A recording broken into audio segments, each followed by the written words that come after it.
बिस्मिल्लाहिर्रहमानिर्रहीम। ख़वातीन और हज़रात, आपको आगाह करना चाह रहा था कि ये फॉर्म 47 की शहबाज शरीफ की हुकूमत और फॉर्म 47 की मरीम नवाज की हुकूमत और एजेंसीज इतने बौखलाहट का शिकार हैं कि सरगोदा के इंसदाद दहशतगर्दी अदालत ने एक रूटीन में मेरे अरेस्ट वारंट्स इशू किए थे, और जो कि जज साहब हमेशा ख़त्म भी कर देते होते हैं जब हाजिरी होती है।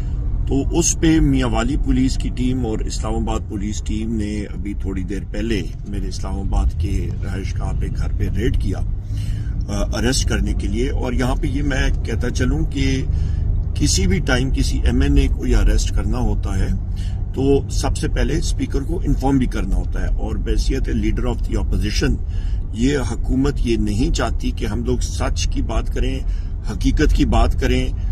मोहसिन नकवी और इन लोगों की 450 अरब रुपए के गंदम स्कैंडल की बात करें, बिजली की महंगाई की बात करें, अफराद ज़र की बात करें, महंगाई की बात करें, इनकी करप्शन की बात करें, इन्होंने अवाम का जो मैंडेट चुराया है उसकी बात करें, हमारे जो साथी वीगो डाले उठा के एजेंसीज वाले उठा के जाते हैं हम लोग उसकी बात करें, हम लोग अपनी महबूब कायद वज़ीर-ए-आज़म इमरान खान साहब, बुशरा बीबी और अपने साथियों की कैद के बारे में बात करें, हम लोग ये बात करें कि वज़ीर-ए-आज़म इमरान खान साहब को एक छोटे से डेथ सेल में रखा हुआ है, हम लोग उसकी बात करें।